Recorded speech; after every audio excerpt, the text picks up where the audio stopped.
sobre as tentativas, no plural, de Augusto Melo de melar a reunião da noite dessa segunda-feira, que pode determinar seu impeachment no Corinthians. Preciso falar também sobre Augusto Melo, dia decisivo no Corinthians. Se não houver qualquer mudança na justiça, Augusto deve sofrer impeachment no Timão. As últimas no mercado, bastidores, finanças e a chegada de Carlo Ancelotti ao Rio de Janeiro. Nessa segunda, ele será apresentado como novo treinador da seleção. Fala aí, pessoal, sou Jorge Nicola, bem-vindos a mais um vídeo do canal. Sempre bom ter vocês por aqui. Sem perder tempo, pedir para deixar like, se inscrever no canal e ativar as notificações. Hora de falar sobre Carlo Ancelotti. O técnico italiano da seleção brasileira desembarcou na noite desse domingo no Rio de Janeiro e foi recebido com festa, tanto no aeroporto quanto no hotel, onde vai ficar até que encontre uma casa. Nessa segunda-feira, dia especial de apresentação de Carlo Ancelotti como técnico da seleção e também de convocação da seleção brasileira. Ele deve anunciar entre 23 e 25 nomes para os confrontos das eliminatórias contra Equador e Paraguai. Jogo contra o Equador fora de casa, contra o Paraguai na Neoquímica Arena. Neymar e Casemiro certamente estarão na lista. A pergunta que eu quero deixar para você é: você imagina surpresas nessa relação de convocados do treinador italiano, que conhece muito os brasileiros que atuam na Europa, mas bem poucos brasileiros que jogam por aqui? Só para completar outra curiosidade, Samir Chaude foi eleito presidente da CBF na tarde desse domingo. Eleição que ocorreu ao longo do dia. Ele foi eleito para 4 anos de mandato e teve o apoio de 26 federações, além de 20 clubes. Já os outros clubes que não votaram nele também não compareceram à sede da CBF, como um boicote ao presidente escolhido pelas federações. Em seu discurso de posse, o Samir Chaude prometeu mudanças no calendário. Dá uma olhada na declaração, abre aspas: assumo o compromisso de reorganizar os estaduais para um calendário de no máximo 11 datas. Hora de falar sobre a primeira convocação de Carlo Ancelotti na seleção brasileira, e a grande novidade foi a ausência de Neymar.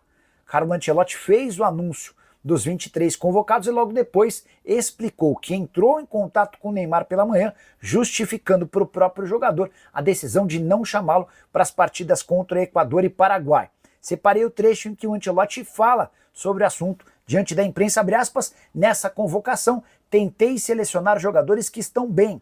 O Neymar estava com uma lesão há pouco e começou a jogar agora. Ele é muito importante, sempre foi e sempre vai ser.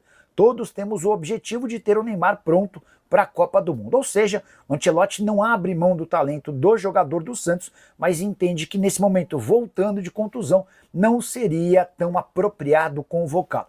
Eu, se fosse o Ancelotti, teria chamado, mas não vejo problema nenhum na ausência do atleta santista. Importante contar que o Rodrigo também não foi convocado. E aí a questão envolve um desgaste físico e mental. Rodrigo terminou a temporada no Real Madrid em baixa, algumas partidas nem sequer sendo utilizado.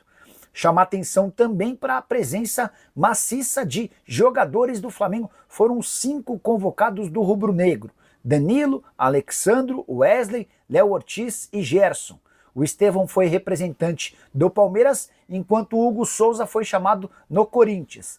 E o Corinthians divulgou a imagem a cena do Hugo recebendo a notícia, os jogadores do Corinthians num aeroporto esperando para embarcar, e aí o Hugo com o celular na mão assistindo a convocação, vários jogadores em volta dele. Quando o Hugo tem um nome revelado, ele começa a pular ao lado dos jogadores do Corinthians numa grande festa. Mereceu, tá jogando demais o goleiro corintiano. Hora de falar sobre o Corinthians, segunda-feira super importante. Quero cravar que se não houver nenhuma decisão liminar, Augusto Melo terminará o dia empichado, ou seja, fora da presidência alvinegra. Quero te explicar um contexto de tudo que está rolando.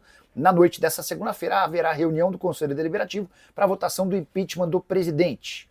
O motivo: caso vai de bet. Na última quinta-feira, ele e outros 2 diretores foram indiciados pela polícia por lavagem de dinheiro, associação criminosa e furto qualificado. Se já existia pouca chance de o Augusto sobreviver a essa reunião na noite dessa segunda-feira, depois do indiciamento, essa chance é nenhuma. A única forma de o Augusto escapar do impeachment é através de uma liminar ou outra que possa surgir ao longo do dia, pedindo a realização desse julgamento ou dessa votação em outra data, ou cancelando a votação. Do contrário, se a votação existir, o Augusto será empichado. É bom dizer que a partir daí o primeiro vice-presidente acaba assumindo provisoriamente. A gente está falando sobre o Osmar Stabile, que tem a missão de, como presidente interino, de convocar uma reunião entre sócios para a votação desse impeachment. Os sócios precisam ratificar essa decisão. Também entre os sócios a coisa anda bastante complicada para o presidente alvinegro. Importante lembrar que durante a madrugada os muros do Parque São Jorge foram pichados, com palavras nada bacanas para com o presidente Augusto Melo. Por falar no Augusto, deixa eu trazer uma informação que é antiga, mas que mostra algo contrário do que ele disse na última sexta-feira. O Augusto convocou a imprensa para falar lá na Neoquímica Arena que o CPF dele é limpo, isento, e sempre foi assim na história corintiana. Pois bem, em 2016, ou seja, há mais de 9 anos, o Augusto, que ocupava o cargo de assessor da diretoria, quase foi demitido. Houve uma pressão muito grande, o André Sanches pediu a cabeça dele e o Roberto de Andrade, que era o então presidente, havia acabado de assumir, tinha menos de um ano de gestão e entendeu que a dispensa dele causaria um enorme barulho na imprensa e optou por não dispensá-lo. O Augusto cairia desse cargo de assessor da diretoria da categoria sub-17 depois que o Corinthians descobriu que o Vitinho, que era tratado como uma das grandes promessas, não assinou o primeiro contrato profissional e havia sido autorizado pelo Augusto para viajar para conhecer o Manchester City. Coisa ficou pior ainda para o Augusto quando ele também participou da viagem. O pessoal no Corinthians conseguiu descobrir que o Augusto acompanhou o Vitinho durante essa viagem ao Manchester City e não foi paga essa viagem pelo Corinthians, levantando ainda mais suspeitas. No fim das contas, tentaram abafar o caso e o Augusto ficou para cometer alguns outros erros e problemas que geraram bastante repercussão negativa dentro do clube na função de assessor do departamento de futebol da categoria sub-17. Sabe quem era o parceiro do Augusto nessa época? Claudinei Alves, que teve a sua cabeça pedida recentemente pela Gaviões da Fiel.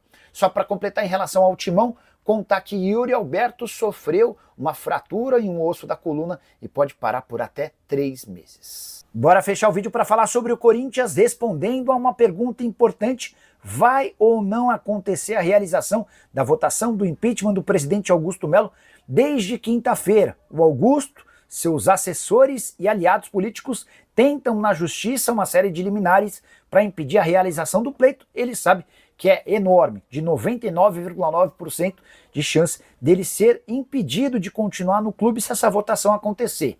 Nessa segunda-feira, pelo menos 2 tentativas de liminar foram feitas, e por volta de 5h30 da tarde, a menos de 1h30 de quando de fato vai começar a votação, surgiu a decisão final. A juíza da 5ª Vara do Tatuapé acabou de negar a liminar, ou seja, vai haver a votação.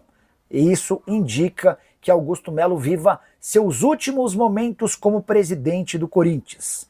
Se a votação terminar como a gente imagina, pelo sim do impeachment, o Augusto não pode nem sequer voltar à sala de presidente. E a partir daí, o Osmar Stabile, que é o primeiro vice, assume de forma interina e convoca uma reunião entre os sócios para ratificar essa decisão. Essa reunião deve acontecer apenas em agosto, depois do período de férias.